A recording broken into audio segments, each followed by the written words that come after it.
आदाब, आप देख रहे हैं हिंदुस्तानी मीडिया में शाहिद कामरान। एक ख़ास रिपोर्ट। भारत एवं नेपाल के छात्र एवं छात्राओं को अपनी मर्जी से बेहतर कोर्स चुनने और देश के किसी भी राज्य में पढ़ने की आज़ादी। रोज़माइन ट्रस्ट आपके खाने रहने को छोड़कर आपकी शिक्षा में हर प्रकार की मदद के लिए वेलकम करता है। आपको जो भी कोर्स करना है, जिस भी स्टेट में पढ़ना है, आपको दोनों चीज़ों को चुनने की पूरी आज़ादी है, पर कॉलेज अलॉटमेंट का फ़ैसला बोर्ड के मेंबर आपकी काउंसलिंग के बाद करेंगे। आपका एडमिशन जिस भी गवर्नमेंट यूनिवर्सिटी में होगा और जिस कोर्स में होगा, उस कोर्स की मान्यता state government university, AICTE, PCI, NCI, NCBT, NBA, NAC government of India से अप्रूव्ड रहेगा। हमारा ट्रस्ट किसी भी छात्र एवं छात्रा को किसी भी प्राइवेट और डीम्ड यूनिवर्सिटी में नामांकन नहीं कराती है और इस तरह की यूनिवर्सिटी में नामांकन कराए हुए छात्रों की कोई मदद नहीं करता है। आपको दी गई स्कॉलरशिप कर्ज नहीं होगी, बस आपको इरादा रखना है कि पढ़ने के बाद आप भी किसी एक बच्चे को पढ़ाएंगे और अपनी शादी में दहेज नहीं लेंगे, ना देंगे और ना ही अपने परिवार को लेने देंगे। इस मिशन से खुद जुड़ें और दूसरों को भी जोड़ें। ऑनलाइन फॉर्म भरने का भी पोर्टल ओपन कर दिया गया है। रोज़माइन ट्रस्ट के बारे में फ़ोन करके जानने से बेहतर यह होगा कि वेबसाइट खोलकर www.rosemin.in पर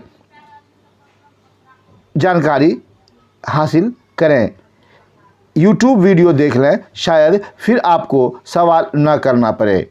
देखिए, national career counsellor and social activist mister Awais Ambar ने मधुबनी शहर स्थित मदरसा फलाहुल मुस्लिमीन गोवा पोखर में हुए सेमिनार में क्या बताया। अब मैं थोड़ा सा तारुफी कलाम बयान कर दूं। ये रोज़माइन एजुकेशनल चैरिटेबल ट्रस्ट अपने आप पे एक मिसाल है। इनका मेन मुद्दा है, मेन संकल्प है कि शिक्षा माफिया को जड़ से ख़त्म कर देना। डोनेशन के नाम पर, कोचिंग के नाम पर बहुत सारे संस्थाओं को खोल करके बहुत सारे गार्जियन को शोषण किया जाता है। कुछ सरकारी योजनाएं भी ऐसी हैं जिसके जरिए भी बच्चों को शोषण किया जाता है। अल्लाह ताला इनको याद बख्शे। इन्होंने इस संकल्प लिया है कि मैं ऐसे तमाम खुराफात को जितना हद तक इम्कान कोशिश होगा ख़त्म करने की कोशिश करूँगा।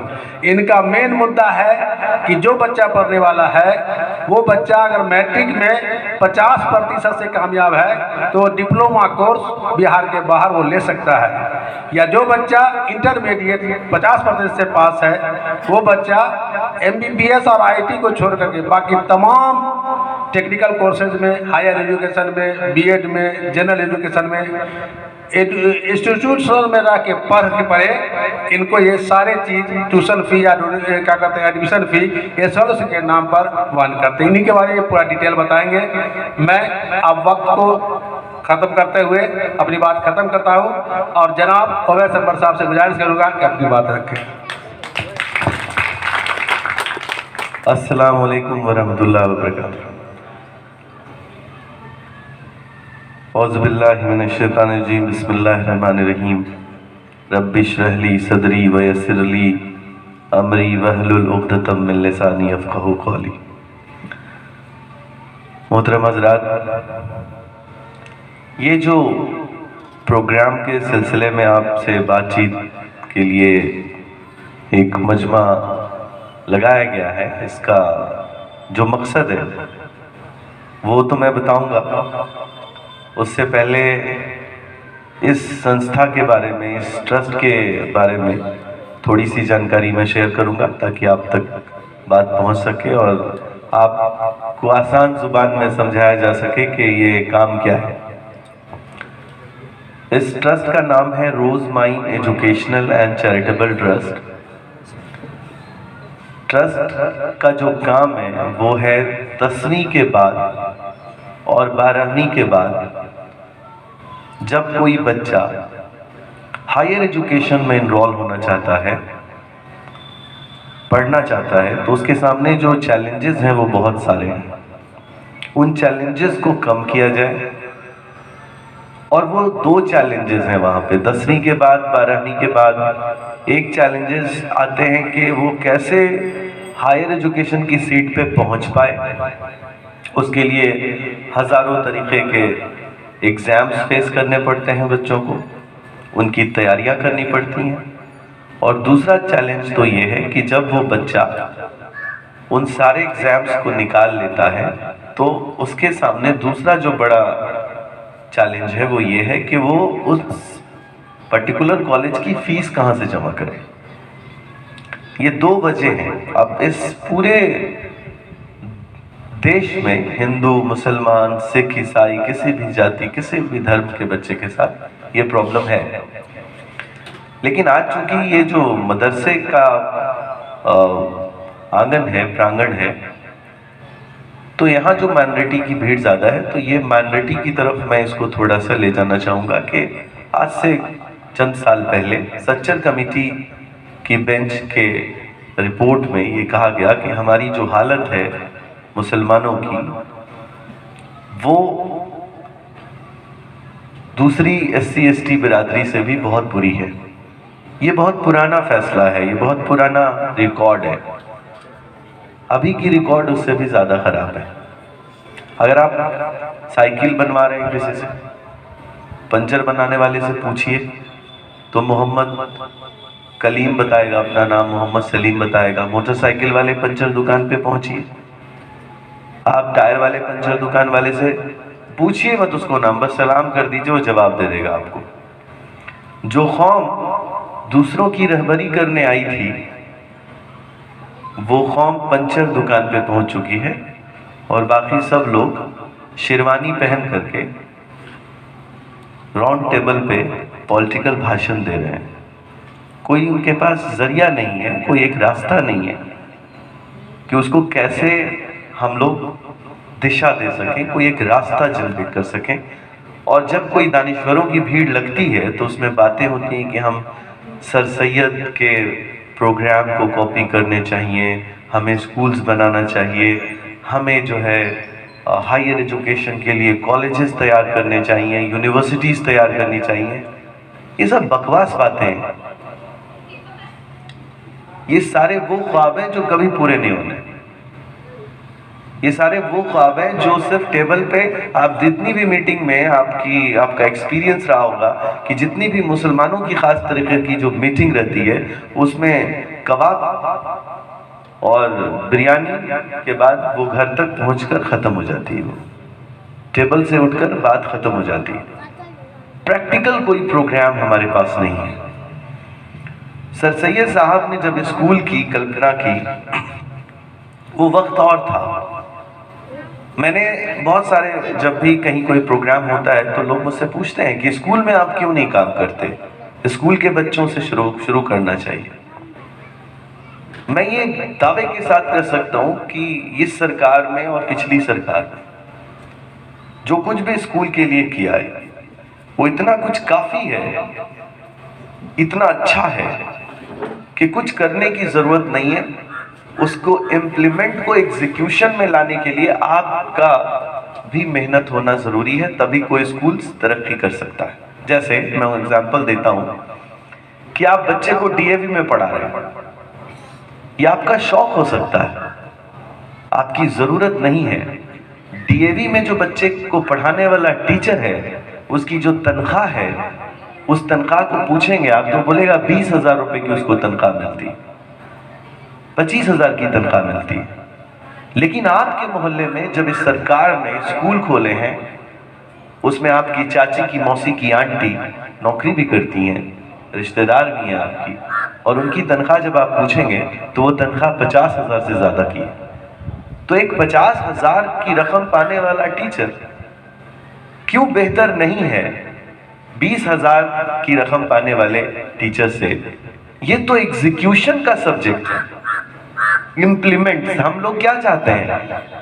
जब भी हम किसी, आज किसान सड़क पे बैठा है देश के अंदर, वो क्या चाहता है? कानून में इम्प्लीमेंट चाहता है। तो जब इम्प्लीमेंट सरकार का ये है कि 10वीं तक 12वीं तक बच्चे को स्कूली शिक्षा पूरी तरह मुफ्त है, आपकी आंटी, आपकी चाची, आपकी मौसी, आपकी रिश्तेदार वहां टीचर भी हैं, लेकिन आप खुद कहते हैं कि यहाँ पढ़ाई नहीं होती। दो रास्ते हैं, या तो उनको समझाइए, उनको बताइए, उनको गाइड कीजिए, और दूसरा रास्ता क्या हो सकता है इसके बाद कि आप उनको फोड़ डालिए, क्योंकि पूरे समाज के स्कूल्स को डैमेज करा जा रहा है उस स्कूल के जरिए, वहां के टीचर्स के जरिए। मतलब ये है कि ये सिर्फ समझाने बुझाने से नहीं काम होने वाला है। अगर हम स्कूल पे काम करना शुरू करेंगे तो स्कूल जो चीज को मैं फ्री करने की कोशिश करूंगा वो सरकार ने अपने कानून में पहले से ही फ्री किया हुआ है, आप उसको अवेल नहीं कर पा रहे, आप अपने स्कूलों में वो पढ़ाई का माहौल नहीं बना पा रहे हैं, आप अपने टीचर्स को रूटीन में जाके चेक नहीं कर रहे हैं। आपके इमाम साहब की ये जिम्मेदारी है, आपके माशरे के जो मुखिया हैं उनकी जिम्मेदारी है, जो वार्ड का मेंबर है उसकी जिम्मेदारी है कि स्कूल के सिलेबस पूरे हो रहे कि नहीं वो उसको चेक करे जाके। तो स्कूल पूरी तरह पहले से ही सरकार ने फ्री रखा है, इसलिए स्कूल पे हमारी ट्रस्ट कोई काम नहीं करती। जो चीज फ्री है उस पर फ्री क्या किया जाए, और हर एक मोहल्ले में सरकार ने स्कूल खोल करके, टीचर बहाली कर करके, बोर्ड लगा करके अपना पहला काम तो कर दिया है। दूसरा काम आपका है कि आप उसको कुछ बेहतर बनाने में उसका सहयोग करें। सरकार को बैठ के घर में कोसने से सिर्फ नहीं होगा। अब दूसरा स्टेज आता है कि 10वीं तक 12वीं तक शिक्षा पूरी तरह मुफ्त है इस भारत के अंदर में, और इसके बाद का जो पड़ाव है 10वीं के बाद और 12वीं के बाद, ये जो शिक्षा है इसको बोलते हैं हायर एजुकेशन। हायर एजुकेशन जिस कौम के अंदर नहीं होगा वो कौम इस दुनिया के पैरामीटर में जाहिल कौम कहलाएगी। हदीस में आया है, आप जब हदीसों का मुताला करते हैं तो उसमें चीज़ें पढ़ते हैं और निकल जाते हैं, उसमें कितनी बड़ी बात कही गई है कि अल्लाह ताला को वो शख्स बिल्कुल पसंद नहीं, अल्लाह ताला को वो शख्स पसंद नहीं जो रात भर इबादत करता हो। अल्लाह ताला को वो शख्स पसंद नहीं जो रात भर नमाज पढ़ता हो और जाहिल हो। बजाय उसके, इसको मैं थोड़ा कन्वर्ट करके बता रहा हूँ, हदीस दूसरे तरीके से मैं वो भी बता दूंगा, बजाय उसके कि एक आलिम रात भर बेहतर नींद में सोया हो। मतलब अल्लाह ताला एक आलिम का रात भर सोना उतना पसंद करते हैं जितना कि एक जाहिल का रात भर का इबादत करना अल्लाह को उतना पसंद नहीं। वो हदीस, वो जो इशारा है वो क्या है कि जो कौम जाहिल हो जाएगी उससे अल्लाह भी नाराज हो जाएगा। इशारा ये है। और इस दुनिया की कोई भी सरकार जब ये बात कर रही है, जैसे अभी हमारी गवर्नमेंट बात कर रही है कि हम अमेरिका से टकरा जाएंगे, हम लंदन से टकरा जाएंगे, हम जापान से टकरा जाएंगे। अगर आप मेरा सजेशन यूट्यूब पे देखेंगे तो मैंने उसमें कहा है सर आप पाकिस्तान से नहीं टकरा पाएंगे, आप नेपाल से नहीं टकरा पाएंगे, आप भूटान से नहीं टकरा पाएंगे, आप बांग्लादेश से नहीं टकरा पाएंगे, क्योंकि जाहिल कभी पढ़ा लिखा से टकरा ही नहीं सकता। एक पूरी जाहिल कंट्री पढ़े लिखे कंट्री से टकराती नहीं है। उसके मुकाबले में आप चाहे राफेल बना लीजिए, चाहे आप बॉम्ब बना लीजिए, आप परमाणु बना लीजिए, चाहे आप कुछ भी कर लीजिए, आप किसी भी लेवल पे किसी मन से आप ये कहते हैं कि हम अमेरिका को टक्कर दे देंगे, कैसे एक जाहिल आबादी पढ़ी लिखी आबादी को टक्कर दे सकता है? अमेरिका की टक्कर में ये मुल्क तभी आ सकता है जब मुल्क में हायर एजुकेशन का पैरामीटर बहुत उस लेवल पे होगा जिस लेवल पे अमेरिका का एजुकेशन सेक्टर है। मतलब दुनियावी माहौल में भी जिस कौम ने पढ़ाई करी, देखिए वो अमेरिका जैसी कंट्री बना लेता है, यूरोप बना लेता है पूरा। और जिस कौम ने पढ़ाई लिखाई का दामन छोड़ दिया, और हमारी शायद सर को तो ये जान के बहुत अच्छा लगेगा, और हमने कुरान को ऐसा कर लिया कि वो मेरी प्रॉपर्टी है इसलिए आपके हाथ नहीं देते।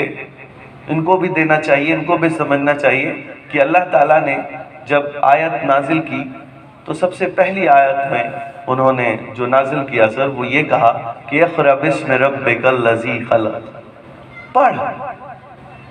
मतलब कि अल्लाह ताला ने हमेशा पढ़ाई को लेकर के इशारा किया, और उसी कौम ने जिसने इक़रा की आयत से ईमान लाया हो, वो कौम आज हमारी चमार जाति, SC ST जाति, OBC जाति से भी बुरे हालत में पहुंच चुकी है, और हम सब बड़े कंफर्टेबल जोन में घर बैठे हैं और ये सोच रहे हैं कि एक जादू की छड़ी कोई आएगा, घुमाएगा और सब ठीक हो जाएगा। ऐसा नहीं होना है, इसमें सबका पार्टिसिपेशन चाहिए, आलिम साहब का भी। आप जो हाफिज बन रहे हैं मदरसे के अंदर में, अब हाफिज के बारे में मेरी जो राय है, आप बुरा नहीं मानते, उससे बेहतर कौन हो सकता है हमारे समाज में जिसने कुरान को सीने में रख लिया हो।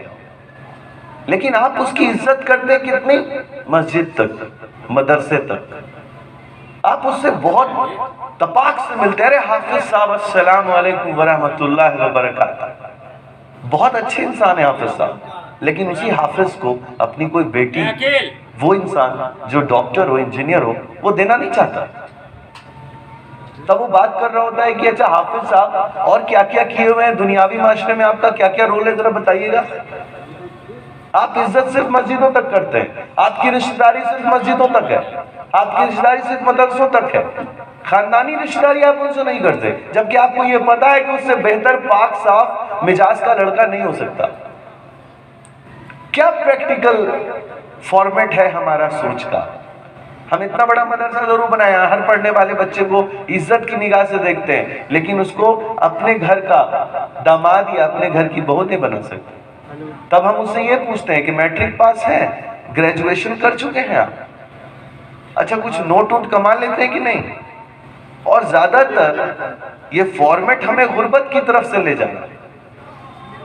आप उस हाफिज को जो 8,000 रुपए की तनख्वाह पा रहा है, हमने एक प्रोग्राम चलाया हाफिज प्लस, जो बच्चा हाफिज हिफ्ज कर रहा है, उस बच्चे को चाहिए कि वो किसी भी तरह अपना पार्ट टाइम देके 10th तक काम कर ले, 10th पास हो जाए और मेरे पास आ जाए, हम उसे इंजीनियर बना देंगे, हम उसे पैरामेडिकल के डिप्लोमा में लेके चले जाएंगे।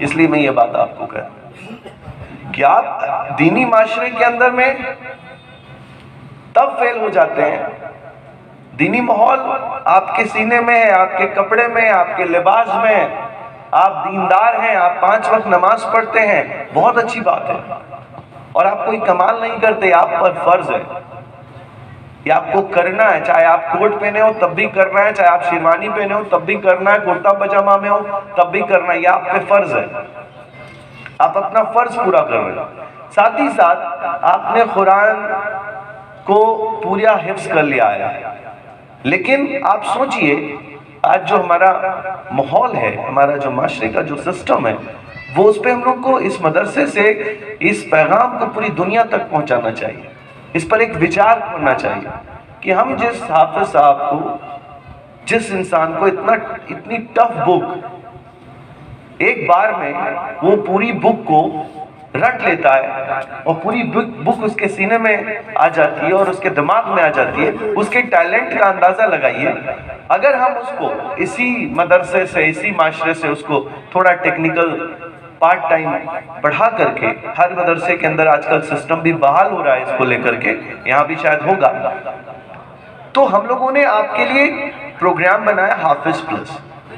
आपका सिर्फ पड़ाव 10वीं तक है, 10वीं तक हम आपकी किसी बच्चे की कोई मदद नहीं कर सकते, और हम जो 10वीं के बाद का जो प्रोग्राम लेकर आए आपके लिए, अगर आपके हाफिज यहाँ पे हैं और वो 10वीं कर लेते हैं तो मैं उनको यहाँ से दावत भी दे रहा हूँ कि आप हमारे प्रोग्राम में शामिल हो जाइए। 10वीं के बाद हम आपको खाने रहने के खर्च को छोड़ करके आपकी फीस की पूरी जिम्मेदारी लेंगे, और हम एक की नहीं, 2 की नहीं, 100 की नहीं, 200 की नहीं, 1000 की नहीं, 2000 की नहीं, 10,000 की नहीं, 20,000 की नहीं, आप कितने बच्चे इस शहर से भेज सकते हैं उतने की जिम्मेदारी लेंगे। इसका प्रैक्टिकल फॉर्मेट है हमारे पास।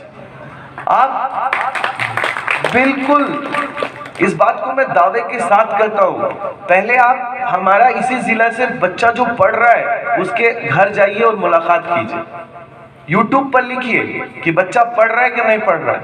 आप में से किसी को भी ये हक जरूर है कि आप मेरी तहकीक करें, पर अल्लाह ने मना किया है और रसूलुल्लाह सल्लल्लाहु अलैहि वसल्लम सख्ती से इस बात को मना कर रहे हैं अपने हदीसों के जरिए कि आप किसी पर इल्ज़ाम तब तक नहीं लगा सकते जब तक कि आपने कोई तहकीक उसकी ना कर ली हो। आपको बिल्कुल हक नहीं है बिला वजह इस प्रोग्राम पर कोई इल्ज़ाम लगा देने की जब तक कि आपको तहकीक ना हो जाए इस बात की कि इस बात में कितनी सच्चाई है कि हम ये जिम्मेदारी ले सकते हैं कि नहीं। मैं आपको कुछ दावत देता हूँ। एक दावत मेरी है कि मेरे खर्चे से, मेरे पैसे से, मैं आपको भी कह रहा हूँ क्योंकि मैंने 60% हिंदू धर्म के बच्चे पढ़ाए हैं और सिर्फ 40% मुसलमान बच्चे ही मेरे यहाँ इनरोल हैं। किसी को भी ज़िले से हक है कि वो मेरी ऑफिस आए, हम उसे एक ट्रेन की टिकट देंगे, अपना वक्त लेके आए और वो बच्चे के फादर वो कॉलेज जाए,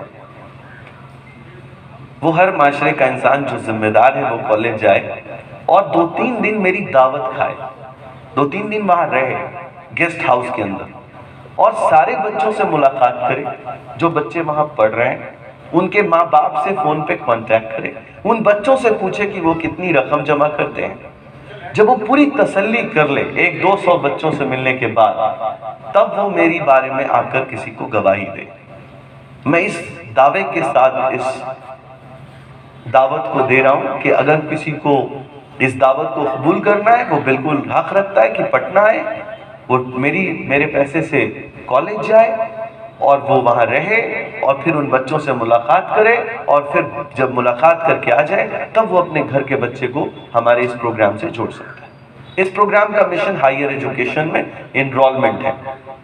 इस प्रोग्राम का मिशन है कि सर सैयद के प्रोग्राम को ये प्रोग्राम रेस से बहुत तेजी से पीछे छोड़ सकता है।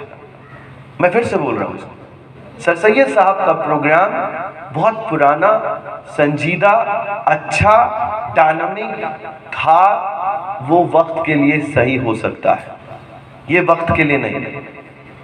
क्योंकि इस वक्त में जिस रफ्तार से हमें सीट चाहिए उस रफ्तार का अंदाजा ऐसे लगा लीजिए आप कि 14,88,800 बच्चा सिर्फ एक स्ट्रीम में टेक्निकल कोर्स के इंजीनियरिंग स्ट्रीम के लिए एंट्रेंस एग्जाम देता है इस भारत में। अब 14,88,000 में अगर सर सैयद साहब के उस मॉडल पे हम डिपेंडेंट हो जाएं तो वो कितने बच्चे को पढ़ा सकते हैं। पॉइंट ये है, वो मैक्स टू मैक्स 2,000 बच्चों को पढ़ा सकते हैं 14,88,800 में से। और उसमें से अगर सिर्फ उनको मुसलमान को ही पढ़ाना है तो इंस्टीट्यूशनल एरिया के अंदर में टेक्निकल, पैरामेडिकल और मैनेजमेंट के इंस्टीट्यूशंस में जो एप्लीकेंट्स हैं, वो एप्लीकेंट्स की जो तादाद है वो तकरीबन 70 से 80 हज़ार है जो सिर्फ मुसलमान हैं जो एंट्रेंस एग्जाम में फॉर्मेट में पार्टिसिपेट करते हैं। और उनके पास सीट कितनी है? 7,000 भी नहीं। तो हम कैसे इस पूरे प्रोग्राम के जरिए या किसी दूसरे प्रोग्राम के जरिए किस मॉडल को अपना करके इन लाखों बच्चों को इनरोल कर रहे हैं, इसका कोई मॉडल किसी को बनाना पड़ेगा। तो वो मॉडल क्या है, बहुत आसानी से मैं समझा पाऊंगा। मैं किसी कॉलेज का मालिक नहीं हूं, मैं किसी यूनिवर्सिटी का भी मालिक नहीं हूं और मैं किसी इंस्टीट्यूशन का प्रचार करने भी नहीं आया हूं। भाई साहब, आपके दिमाग में तुरंत सवाल आना चाहिए, जब ये कोई कॉलेज का मालिक नहीं है तो ये 20,000 बच्चों को कैसे पढ़ाएगा? जब ये कोई यूनिवर्सिटी का मालिक नहीं है तो मेरे 50,000 बच्चों को कैसे पढ़ाएगा? जब ये किसी इंस्टीट्यूशन का मालिक ही नहीं है किसी स्ट्रीम में, तो वो 1 लाख बच्चों को पढ़ाने का जो इसका दिमाग है, जो दावा है, वो कैसे पूरा होगा? अगर मैं ये बात आपको 2007 में कहता करके तो आप मुझ पर विश्वास नहीं करते, लेकिन मैं ये बात 2021 में कह रहा हूं तो आपकी घर में बैठी दादी जी को भी विश्वास हो जाएगा। आप तो बहुत मॉडर्न है, हर के आज वो पॉकेट में एंड्रॉयड फोन है। जैसे आज मेरी एक बूढ़ी नानी दादी को कोई आकर कहे कि दादी मेरे पास 400 टैक्सी है। पहले गांव में एक आध दो टैक्सी के मालिक हुआ करते थे। अब कोई मेरे पास आके मेरे घर में कहे, या कोई मेरी दादी से, मेरी नानी से ये कहे कि दादी जान, नानी जान, मेरे पास जो टैक्सी की तादाद है वो 400 है, तो वो उनका दूसरा सवाल क्या होगा? उनका दूसरा सवाल होगा कि बाबू इतना टैक्सी किस आंगन में लगाते हो?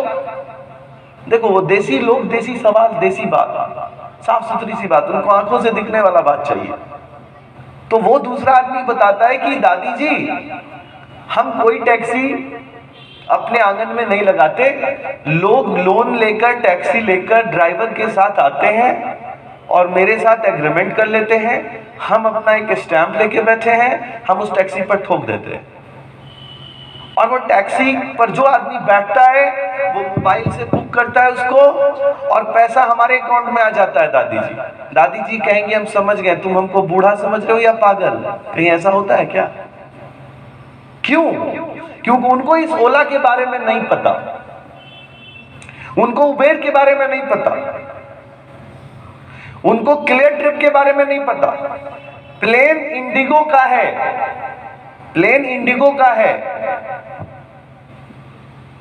और किंगफिशर का है, विस्तारा का है, गो एयर का है, ब्रिटानिया कंपनी का है गो एयर। और प्लेन का मालिक अपनी टिकट, प्लेन क्यों उसने बनाया? टिकट बेचने के लिए, भाड़ा उठाने के लिए। एयर बस नाम है उसका, वो बस आसमान में चलती है, कुछ बसें जमीन में चलती हैं, तो वो एयर बस का टिकट बेच करके पैसे कमाना चाहता है। लेकिन यहूदियों ने एक सिस्टम बहाल किया कि प्लेन तेरी, पायलट तेरा, लोन तेरा, खर्चे तेरे, सीट मेरी, और क्लियर ट्रिप बना डाला, मेक माई ट्रिप बना डाला।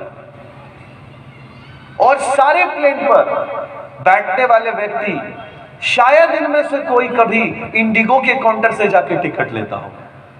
हालात ऐसे हो गए कि कोई इंडिगो नहीं जाता, कोई क्लियर ट्रिप में ही घर बैठे टिकट ले लेता है, और वो जाकर एयरपोर्ट पे दिखाता है, भाई साहब, उसको कोई रोकता नहीं है। हु एम आई? कौन हूं मैं? क्या समझाना चाहता हूं आपको? इस देश के दानिश्वरों के दिमाग में एक ही बात है कि मेरी फोटो मरने के बाद लगनी चाहिए, और खास के मुसलमान है तो शेरवानी के साथ। और वो फोटो इसलिए लगनी चाहिए कि मेरे दादा जान इस वाले भवन के मालिक हुआ करते थे। जब ये सोच के साथ किसी कौम की खिदमत की शुरुआत की जाएगी, वो कौम की खिदमत से पहले अपने खानदान की, अपने बेटे की, अपने अहलोयाल की खिदमत कर बैठेगा, लेकिन कौम की खिदमत नहीं कर सकता हो, क्योंकि वो बिल्डिंग बनाना चाहता है, भवन बनाने के शौकीन है, वो स्कूल का मालिक बनने का शौकीन है, वो बड़े बड़े इमारतों का शौक रखता है। वो कुछ नहीं करेगा, वो ढकोसले करने के लिए आपके पास आया है। हम युवाओं को बोलने आए हम क्या करना चाहते हैं। मैंने एक ऐप बनाया, मैंने एक प्लेटफॉर्म बनाया, और वो प्लेटफॉर्म सक्सेस हो चुका है। आप उसमें हैं तो ठीक, नहीं है तो ऑलरेडी वो सक्सेसफुली चल रहा है। आप उसमें नहीं है, you are lacking my app, you are lacking my platform. मैं आपसे इसलिए नहीं आया हूं मिलने के लिए कि मुझे चंद एडमिशन चाहिए आपके इस शहर से, नहीं। मैंने इनको कहा 60%, मेरा नाम मोहम्मद अवैस अंबर, मैं मुसलमान, और मैं पढ़ा रहा हूं इस देश के 60% बच्चों को अपने प्लेटफॉर्म से। न्यूज में आया कहीं? क्यों? क्योंकि ये कंस्ट्रक्टिव काम है। न्यूज में कैसी बातें आती हैं? आदमी ने न्यूज सुनना कैसा शुरू कर दिया, कुत्ते ने आदमी को काट लिया, ये कोई न्यूज नहीं वैसा, आदमी ने कुत्ते को काट लिया, this is a news. Destructive news है। देखिए, हमारे 400, 500, 800, 1000, 1000, 2000, 3000, 4000, 5000 नहीं, 10,000 से ज्यादा बेटा बेटी मेरा YouTube पे चिल्ला चिल्ला के कर रहा है। मैं पढ़ने के बाद, कामयाब होने के बाद मैं भी किसी एक हिंदू, मुसलमान, सिख, ईसाई, किसी जाति, किसी धर्म के बेटा बेटी को गोद लेके पढ़ाऊंगा और अपनी शादी में दहेज नहीं लूंगा, ना अपने माँ बाप को लेने दूंगा। ये बात चिल्ला चिल्ला के एक नहीं, दो नहीं, 10,000 बच्चा YouTube पे कर रहा है। ये वायरल हुआ क्या? आप तक पहुंचा क्या? नहीं पहुंचा। आयशा कूद गई गंगा नदी में। क्या है ये? हराम की मौत मरी। कौन सा नेक काम करा? मौत हराम, जहन्नम में जाना तय। इस पे कोई बात ही नहीं हो सकती दूसरी। ये सब कुरान हदीस की रोशनी में बिल्कुल तय कि हराम की मौत। कई लोगों ने तो गुस्से की हालत में ये तक कह दिया कि जनाजे में मत जाओ, ऐसे जनाजे में शामिल मत हो। जो लड़कियां आत्महत्या कर लें, फांसी लगा लें, नदी में कूद जाएं, आग लगा लें, उनके जनाजे में नहीं जाओ। डिस्ट्रक्टिव मोमेंट चला गई वो। लेकिन वायरल इतना है, हमदर्दी इतनी है। किस बात की हमदर्दी भाई साहब? काय की हमदर्दी? हराम की मौत में क्या हमदर्दी? तो कहना क्या चाहता हूं, डिस्ट्रक्टिव मोमेंट यूट्यूब पे चला तो हर घर घर तक पहुंच गया। मेरी बेटी, मेरा बेटा, मेरा भाई, मेरा स्टूडेंट यूट्यूब पे पिछले 8 सालों से कह रहा है कि मैं पढ़ने के बाद, कामयाब होने के बाद मैं एक हिंदू के बेटे को, मुसलमान के बेटे को गोद लेकर पढ़ाऊंगा और मैं अपनी शादी में दहेज नहीं लूंगा और ना किसी को लेने दूंगा। तो कहां वायरल हुआ? डिस्ट्रक्टिव मोमेंट वायरल हो जाता है। कंस्ट्रक्टिव मोमेंट को बहुत मुश्किल से वायरल करना पड़ता है।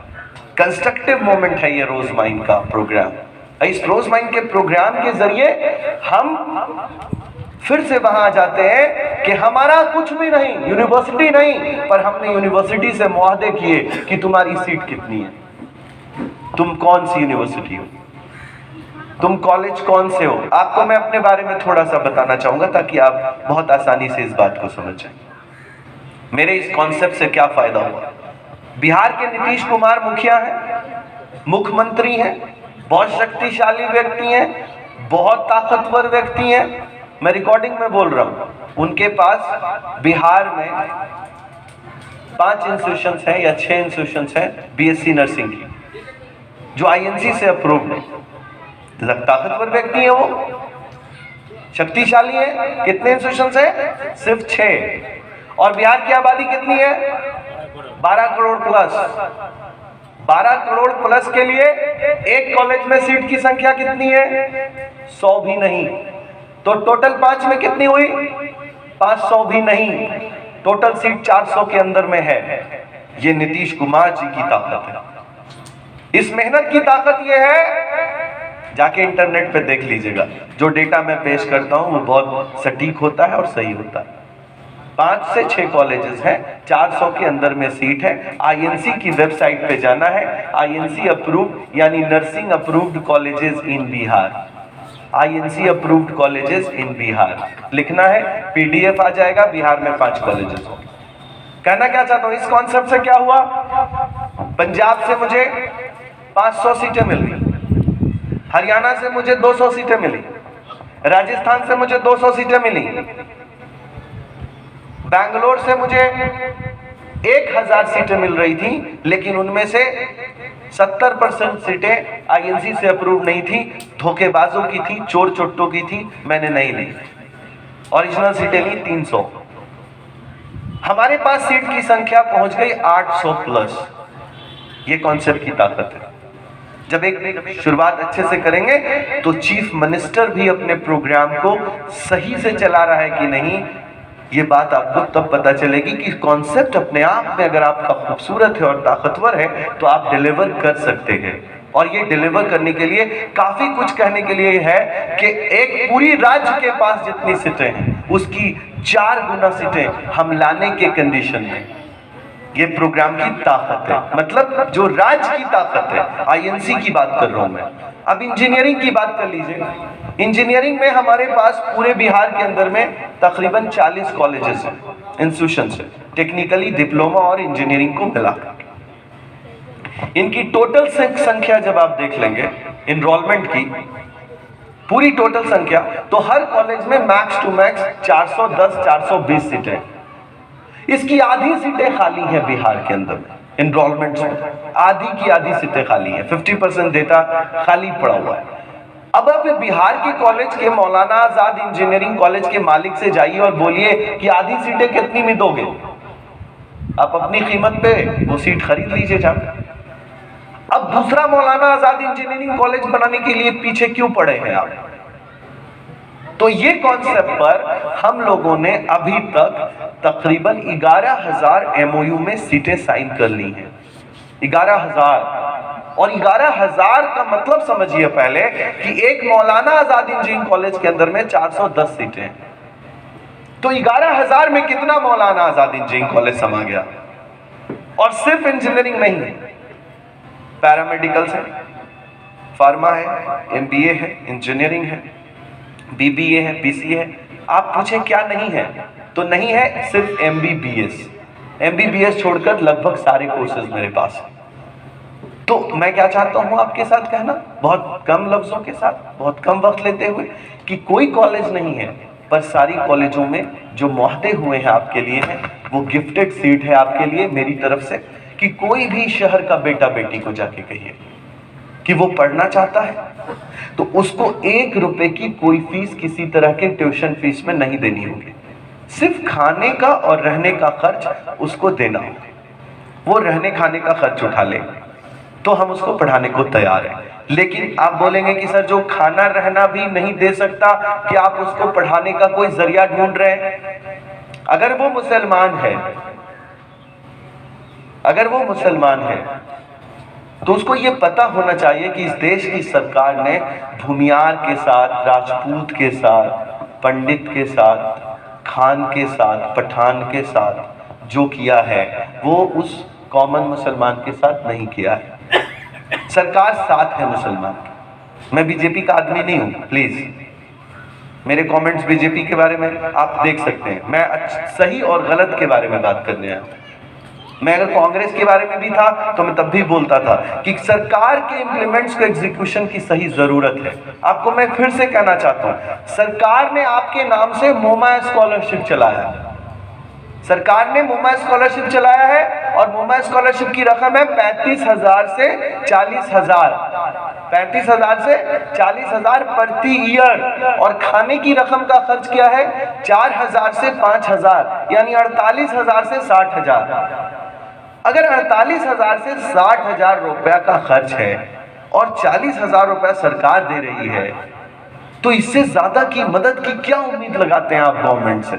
सरकार तो तब आपके खिलाफ होती शिक्षा में जब मोमा स्कॉलरशिप बंद कर देती। जैसे पंडितों को कोई स्कॉलरशिप नहीं है, भूमियारों को कोई स्कॉलरशिप नहीं है, राजपूतों के लिए कोई स्कॉलरशिप नहीं है, ब्राह्मणों के लिए कोई स्कॉलरशिप नहीं है, उच्च जनरल में किसी कैटेगरी के लिए कोई स्कॉलरशिप नहीं है।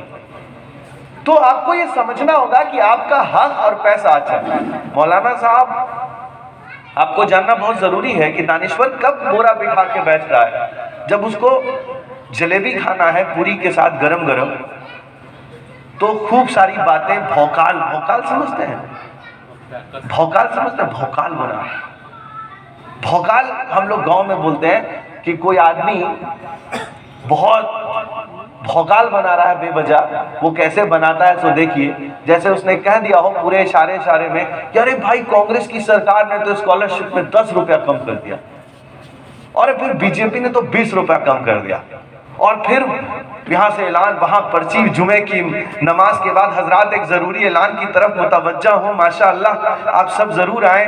और फिर सब बोरा बिछा के बैठ गए। फिर जलेबी भी आ गई गरम गरम, कोई स्पॉन्सर खड़ा हो गया। उसके बाद बातें क्या हो रही हैं उस भीड़ के अंदर कि जानते हैं हजरत, हमें चिंता करने की जरूरत है, बीजेपी सरकार में मुसलमान सुरक्षित नहीं है।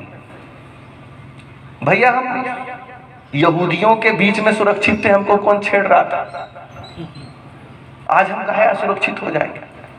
हम इतनी कमजोर कौम ही नहीं थे जो असुरक्षित हो जाए। काहे इतना डरा रहे हो, भौकाल बना रहे हो?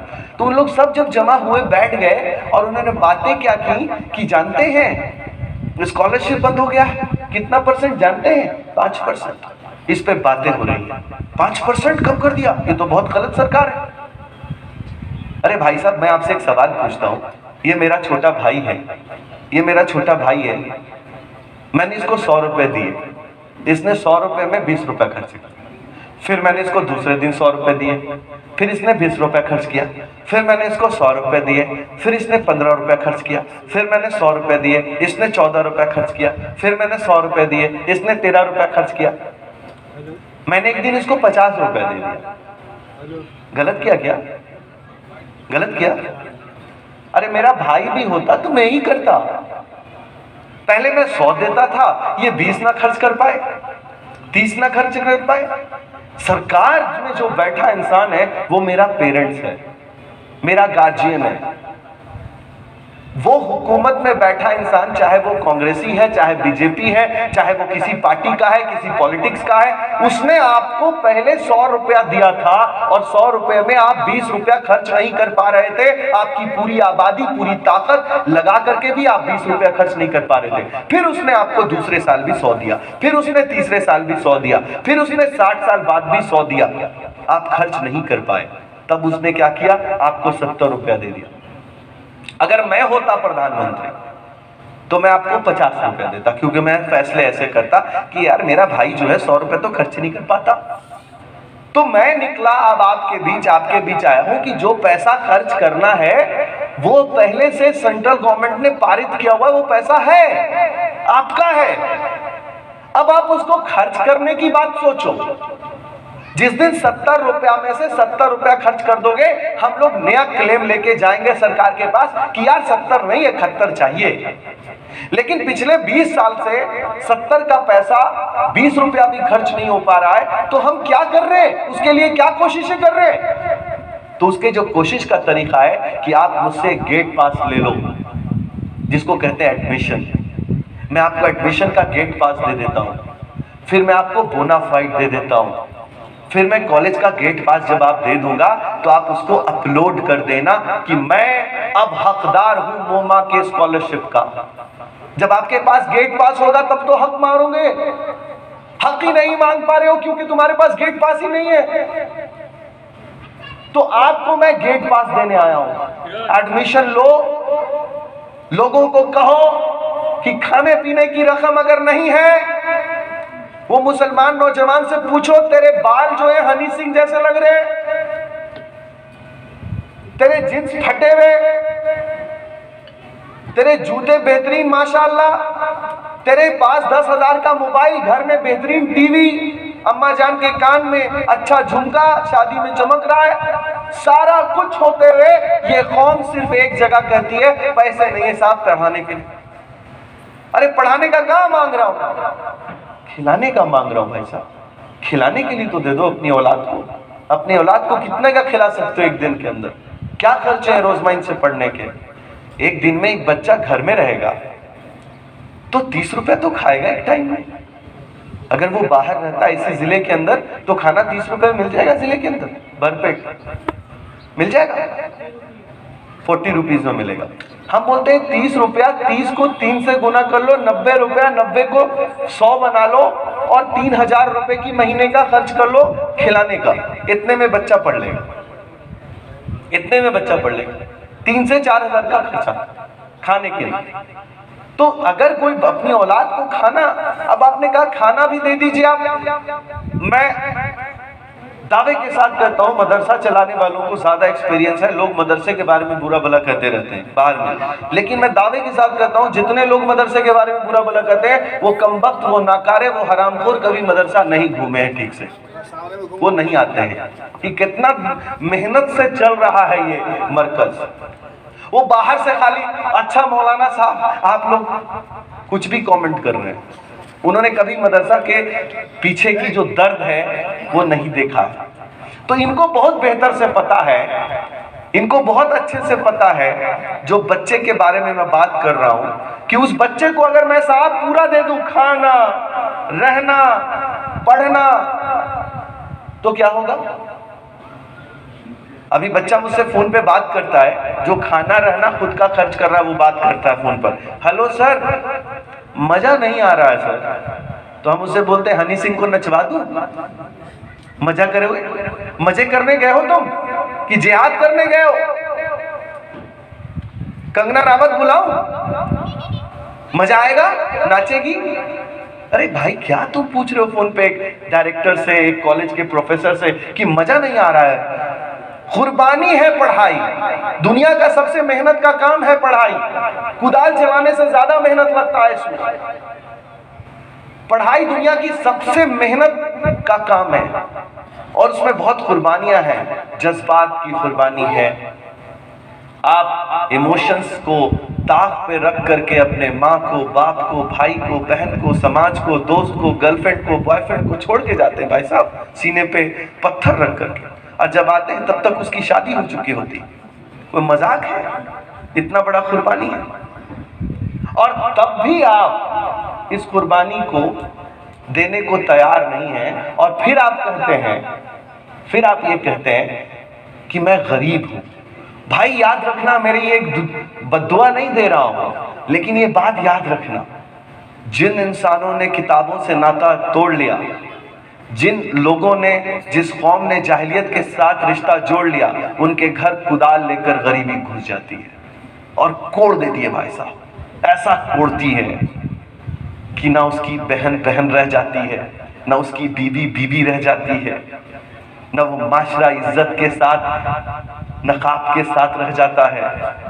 वो सब कुछ सुतर बितर हो जाता है वो कौम के साथ। अगर आप में इतना हिम्मत है कि आप ये सोचते हैं कि सब कुछ ठीक ठाक चल रहा है, आपका घर में सब कुछ कंफर्ट चल रहा है, तो याद रखिए कुछ बहुत सन्नाटे के बाद आपको पता चलेगा कि ये कौम किस कतार पे पहुंच चुकी है, किस घाट पे पहुंच चुकी है। और इसकी फिक्र नमाज में भी कीजिए, दुआ में भी कीजिए, इसकी फिक्र रो रो कर करनी पड़ेगी। और इसकी फिक्र ऐसे कीजिए कि ये जो काम है ये एक इबादत है, ये कोई कॉमर्शियल प्रोग्राम नहीं है, ये कोई कॉमर्शियल प्रोग्राम नहीं है। मैं हर किसी को दावत देता हूं दो बात के लिए, फिर अपनी बात खत्म करता हूं। एक कि वो इस ट्रस्ट का मेंबर बन जाए। इससे क्या फायदा होगा? इससे फायदा ये होगा कि कम से कम ओवैसी के मेंबर बनने से तो अच्छा है मेंबर मेरा बनिए, कम से कम बीजेपी के मेंबर बनने से तो अच्छा है कि बीजेपी का मेंबर बनिए, कम से कम कांग्रेसी के बनने से तो अच्छा है कि मेरा वाला बनिए, कम से कम आरजेडी के बनने से अच्छा तो कि मेरा बनिए, जेडीयू से बनने से अच्छा कि मेरा बनिए। क्यों? क्योंकि वहां सिर्फ बांटने की बात हो रही है, यहाँ सिर्फ बनाने की बात हो रही है। यहाँ आपको हम, जो लोग हमसे जुड़ते हैं, जो लोग हमारे साथ इस मुहिम में जुड़ रहे हैं, हम उनको किसी भी तरह के वोट की अपील नहीं करते कभी कि आप उस पार्टी को दीजिए और उस पार्टी को मत दीजिए। तो हम आपके किसी भी लोगों को जो देख रहे हैं आज कि झंडा उठाए हैं, नफरत का वो झंडा है, वो झंडा उठाए हैं, वो कह रहे हैं कि आज हमें बीजेपी को हरा देना है। एक झंडा उठा है, उसमें कहा जा रहा है कि बस हमें इसको जिता देना, आरजेडी को जिता देना, फलां को जिता देना, जेडीयू को जिता देना। वो जो आदमी झंडा उठाया है, उसकी बीवी ने शाम में उससे कहा कि बाबू का दूध का बोतल लाए हैं। उसने पूछा बीबी ने, बाबू का दूध का बोतल लाए हैं? तो ऐसे मुंह कर रहा है जैसे सुना ही ना हो। वो हरामखोर जो अपने घर में अपने बच्चे का दूध का बोतल पूरा नहीं कर पा रहा है, सुबह चाय दुकान पे नफरत बो रहा है कि हम सरकार अच्छी चलाने चाहते हैं। तेरी औकात दूध के बोतल की नहीं है और तू सरकार के बदलने और सरकार के चलाने की बात कर रहा है। ये कैसे है हालात? आप जाके देखिए, हर घर में पाएंगे ऐसे उच्च क्वालिटी के प्राणी। तो हम सब, आप बार बार सुनते होंगे मेरे जुबान से हरामखोर, सोचते होंगे काहे बोल रहा है बार बार। हरामखोर उसको बोलते हैं जो हराम का खाता है। ये कोई गाली वाली नहीं है, उसका पोस्ट है, उसका पद है। तो उसको पद दे रहा हूं मैं कि उस हरामखोर के बारे में सोचिए जो अपने घर में बच्चे का बोतल नहीं ला पा रहा है, दूध का पाउडर नहीं ला पा रहा है, वो सरकार के बदलने की बात कर रहा है, समाज के बदलने की बात कर रहा है। पहले दूध का बोतल बदल ले भाई। तो ये सारे झंडे उठाने से अच्छा है कि आप इस मिशन से जुड़िए। ये कॉमर्शियल नहीं है सर, इसमें हम आपको अपने साथ मेंबर बनाना चाहते हैं। दो तरह का मेंबर बन सकते हैं आप। एक कि आपके घर से कोई बच्चा दीजिए मैं पढ़ाना चाहता हूँ, और वो एक वचन ले कि पढ़ने के बाद वो भी किसी को पढ़ाएगा और वो अपनी शादी में दहेज नहीं लेगा और ना अपने किसी परिवार को लेने देगा। और जो आदमी दहेज लेता है, जैसे बेटियों को कह रहा हूँ, कोई आदमी अब पापा को बोले कि हमको एक तो मोटरसाइकिल, वो आजकल मांगने का तरीका बदल गया है कि नौशे भाई बोल रहे थे कि एक मोटरसाइकिल भी होता तो अच्छा रहता। अब उस हरामखोर के बारे में सोचिए कि जो इतना गरीब आदमी है वो आपको पंखे में लटका देगा या पेट्रोल से जला देगा। पहले से डरिए। और उसके बारे में हम अपने मुहिम के अंदर चला रहे हैं कि जो बेटी खड़ी होकर ये कहना शुरू कर देगी कि मैं उस हरामखोर से शादी नहीं करूंगी जो मेरे माता पिता से दहेज मांगेगा, तो कोई आयशा पैदा नहीं होगी फिर। तो आपको भी हिम्मत करना होगा, जो बेटियां यहां बैठी हैं। और लड़के वो सोचें कि इतना गरीब दिल है तुम्हारा, इतना मरहूम आदमी हो तुम, कि वो लड़का जो अपने हैसियत से एक मोटरसाइकिल नहीं ले सकता, वो अपनी इज्जत बेच करके एक मोटरसाइकिल मांग रहा है, अपने ससुराल से उम्मीद कर रहा है। दावे के साथ कहता हूं तुम्हारी बीवी किसी के साथ भाग जाएगी, 90% चांस है, क्योंकि तुमसे संभलना नहीं है।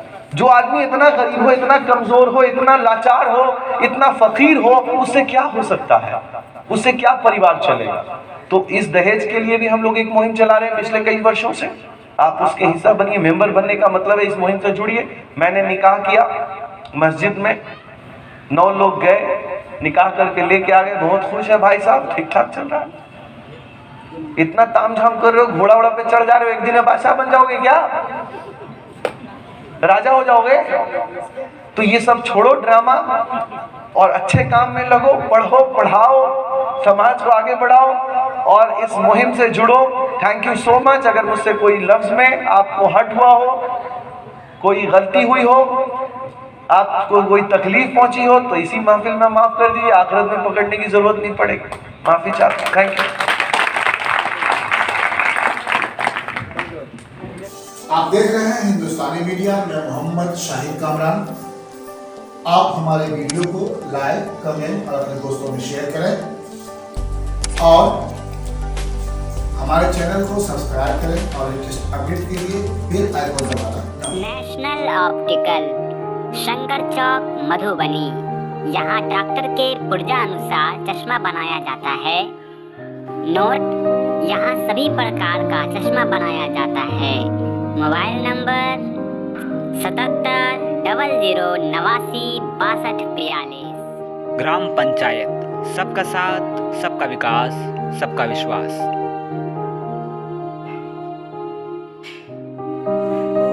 पंचायत राज छौड़ाही जिंदाबाद। सरपंच पद हेतु भावी प्रत्याशी जावेद इकबाल। इन्होंने ठाना है छौड़ाही पंचायत को आदर्श एवं शिक्षित पंचायत बनाना है।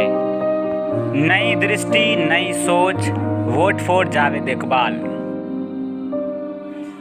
पंचायत चुनाव 2021 के दंगल में कूदने वाले उम्मीदवार अपने इंटरव्यू के लिए संपर्क करें और अपनी बातों को जनता तक पहुंचाएं। Contact number 98 350 93 053।